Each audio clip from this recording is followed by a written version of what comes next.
Hello, my name is Mark Evans, and I'd like to welcome you to Marketing Spark, the podcast that delivers small doses of insight, tools, and tips from marketers and entrepreneurs in the trenches. By small doses, it's conversations that are 15 minutes or less. Think of Marketing Spark as a snack rather than a meal. On today's show, I'm talking with Dev Basu, the Chief Experience Officer with Powered by Search, which helps B2B SaaS and tech companies grow monthly recurring revenue, book more demos, and drive trials with content, SEO, and paid acquisition. Welcome to Marketing Spark. Thanks for having me, Mark. This, it goes without saying, is a very interesting marketing landscape. COVID has, in many ways, changed the rules of engagement. A lot of brands are doubling down on content and things like webinars and ebooks. And I'm really interested from an SEO perspective. What are you seeing? Are companies approaching SEO differently?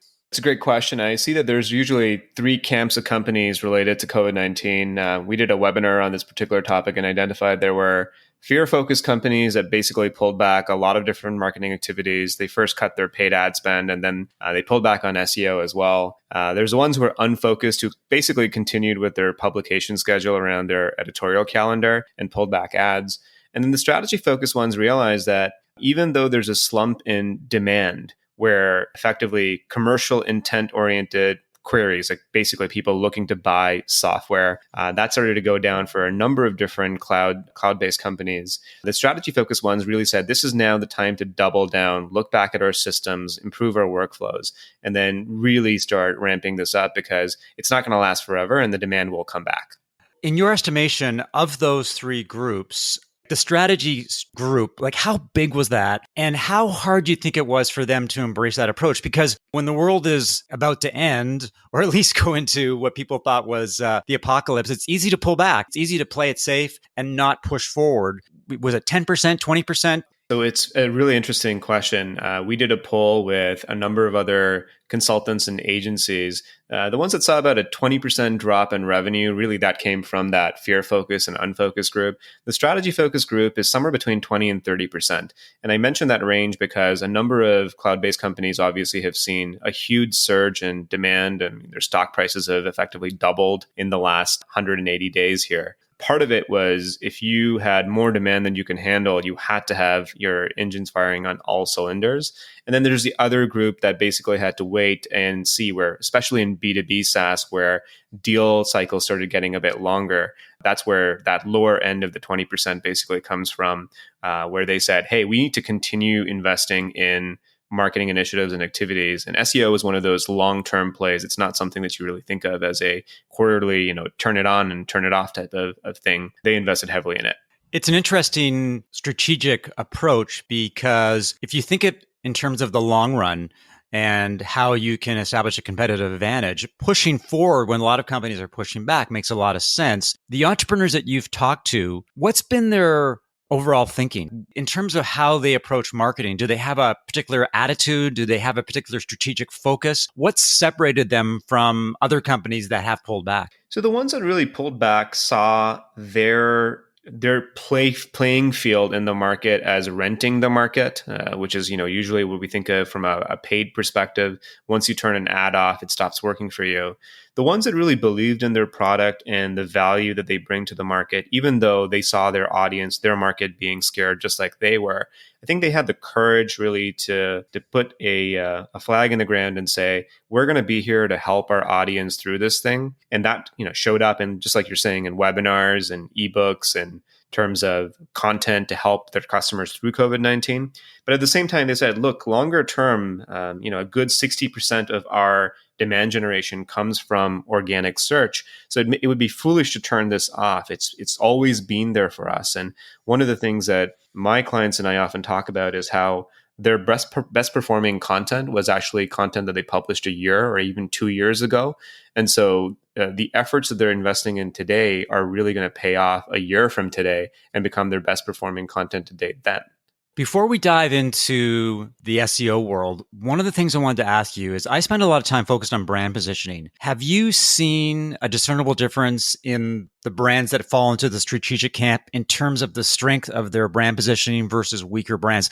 My take is that companies with compelling brand positioning, they'll do well because people are distracted, they're multitasking, they're doing more with less or the same. And so if you don't stand out from the crowd, if your positioning isn't bang on, then that's going to put you at a competitive disadvantage.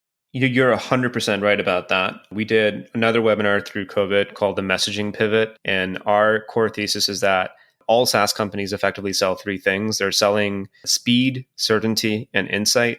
And in boom times, whereas if you're selling those things, you're basically talking about selling automation. And if it's certainty, it's about productivity. And if it's about insight, it's about better decision making. All of those things were not things that customers cared about when, it's an existential sort of crisis. And so the ones that really did well are the ones who pivoted their message on those same value drivers to, from automation to effectiveness, from better decision making to making the right decisions right now, and from productivity to just how do I keep the lights on. When we were talking about you doing the podcast, one of the things that struck me is the mistakes that a lot of companies make when it comes to SEO. From the outside looking in, SEO is it's a combination of art and science. And a lot of companies make a mistake because they don't understand it. And they may approach it from a position of, I'm not going to say ignorance, but it may be a lack of knowledge. And as a result, they make a lot of mistakes. I'm interested in getting your insight into the things that companies do wrong when it goes to SEO. Do you have a list of the things that they should avoid so they can actually leverage SEO successfully? This list is something we came up with over the last 10 years of working with SaaS companies, some, near and dear Canadian ones like a Clio or a Touch Bistro, down to the folks in the States like a 24/7 AI or, Point Click Care, for example, that's in both countries, really. What we found is that the number one thing and stage one of a SaaS website is they tend to have a lack of dedicated features pages. So if you're looking at your features pages right now, and it's got a number of little icons on it, a small headline, and a paragraph of text. Generally, that is doing a disservice to your customer's ability to find you and Google's ability to love on you and actually help rank you. So if you don't have a dedicated feature page, meaning a specific page for every single feature that you effectively have as part of your product or platform suite, that would be one of the main mistakes that we see as not really assigning, a stake or a flag in the ground to say, we believe in this feature so much that we actually wanted to go do a deep dive and not do it a disservice and write some content on it. Not just about what it is and how it works, but why customers love it. And also why it's competitive compared to a peer group where, if you've seen somebody using CRM A and they now want to go to CRM B, having testimonials to actually showcase how much they love this feature is something that we've seen improve conversions. That's interesting because a lot of companies follow that feature formula. They have the page, they have the icons, a little bit of text, and they think that's enough information. What you're saying is the more information you can give them, the more social proof that you can demonstrate, the more effective it'll be from an SEO perspective and from a customer acquisition perspective. Yeah, and we came upon this insight actually from something quite old. So in the 50s, a high school teacher by the name of Bernice McCarthy came up with this specific teaching format called format with the number 4. It's 4MAT. And the idea was the brain needs to ingest information in 4 questions: why, what, how, and now. Why am I here and what am I looking at? How does it actually work? And then what do you expect me to do next? If your feature page doesn't address those 4 questions that the brain subliminally kind of goes through, it won't end up converting at its highest potential. And generally speaking, with a headline and a paragraph, you can't answer all 4 of those questions in a succinct enough fashion.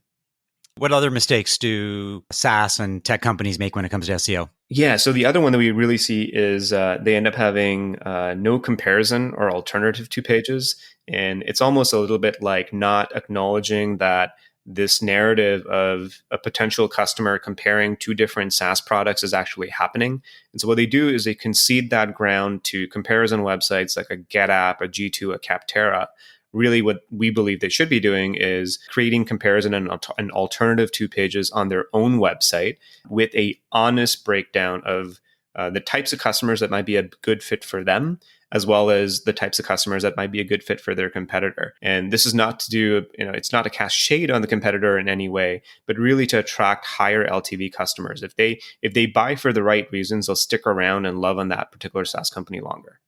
That's got to be a very challenging exercise because we've all seen the comparison tables that appear on some websites, and you've got a whole bunch of check marks for the company's product, and then the competition has check mark, and then it's XXX, and you look at it and you go, "Come on, that you can't be serious." I mean, that's not an honest comparison because it's slanted in one direction. If you're a company and you're going to do that and follow best practices, how do you make sure that you're being as honest or as unbiased as possible? And more important, that you're believable. People look at you and go, okay, this company is taking a different approach to this technique.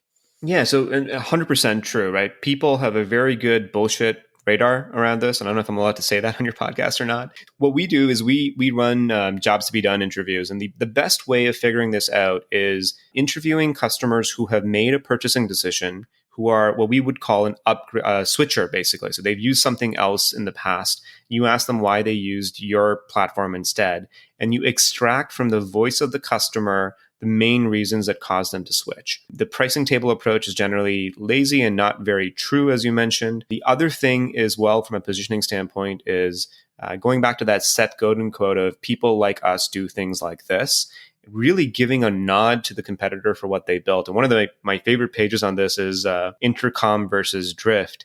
And Drift built this page where they said, look, we are the platform built by marketers for marketers. If you're not a marketer, if you're in engineering, you're in, customer service or something like that, go use Intercom. They're amazing at what they do. But if you're a marketer, you're going to love using Drift. And that was just a way of being able to segment the audience, not based on the feature set, but based on what the company stood for. The other thing that I wanted to ask you about is the focus on content these days. And from my perspective, as someone who's focused on brand positioning and content marketing, I'm amazed by how much content is being pumped out. Some brands were already doing it. Content marketing was a key part of their strategic approach, but many brands who weren't using content marketing or doing it sporadically have all of a sudden decided to become publishers. What are some of the mistakes that SaaS brands are making when it comes to content, particularly when it comes to customer-focused content and, as important, content that's SEO friendly? I think that the right recipe is to do it as one and the same. And here's a litmus test. If you are not ready to read your own blog posts on your site, then why would you expect your customer to? And so to hammer that home, the decision by committee led approach of, hey, we should publish about this because a competitor talked about it, or I reckon that we saw a listicle post on BuzzFeed that might be appropriated to our B2B SaaS focus, isn't the best approach. That's a spray and pray approach where, frankly, I think that hope is not the best strategy. A better way of going about it is really a research-driven approach where you can segment your audience's keyword research data into what we would call a problem-unaware audience, a problem-aware audience, and a product-aware audience. And then look at the topics effectively that they're searching for, and then go and look at whether you've got a page for that addresses the questions and answers that they may have, and then prioritize that in your editorial calendar. If you did that, then another good litmus test we use, especially for companies that are just scaling up their content marketing, is looking at what are the top 10 questions that seem to continue popping up in your demos or that your customer success team faces in a trial type of scenario. And do you have a blog post about that? If not, go do those first. That's going to be your 80-20. When it comes to content marketing, is there an ideal mix between content promotion and content creation? I would suggest that a lot of companies spend a lot of time creating content and very little time promoting it. What are your thoughts about that? I think it's probably like the mistake is 90% on production and 10% on promotion. But honestly, the times where we see the publish button being hit and nothing happening after other than moving on to the next piece of content, it's abysmal, really. So the right ratio is somewhere in the 60-40 range. So 60% of time being spent on research, editorial, publication, and then 40% being spent on distribution. That's a realistic number, although we'd love to flip it to 20% being on production, 80% being on promotion. That's just not a reality in a day-to-day type of scenario, not something we've observed. But if you can get to 60-40, publication versus distribution, that's a pretty nice golden ratio. Any thoughts about best practices when it comes to distribution, the channels you should use, the approaches you should take? Yeah. So from an SEO standpoint, it really comes down to, are you getting mentioned, shared, and linked to by relevant publications and websites within your industry? And so one of the simpler approaches is actually to help them build it with you. The way that we do it is we will, when we're building content for a particular client, we'll actually do interviews and actually get other people's opinions in their industry to shape the piece of content. That way, they're not being pitched on the piece of content. They are a piece of the content. That way, when you publish, you just say, hey, it's published, here's a link. And because they were a part of it, they inherently want to share it on social channels and such and link to it as well. One final question. What is your favorite SEO tool and why?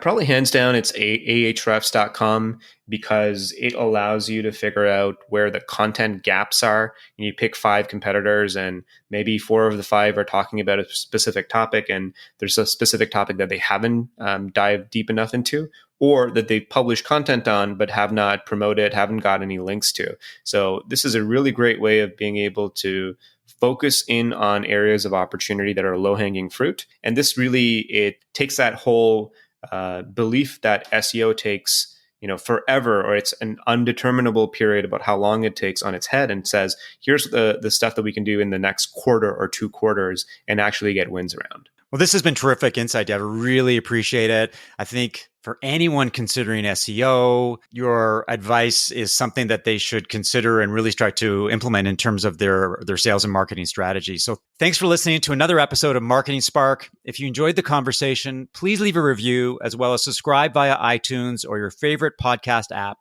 If you have questions, feedback, would like to suggest a guest, or you're looking for help with B2B marketing, send an email to mark@markevans.ca. Talk to you next time.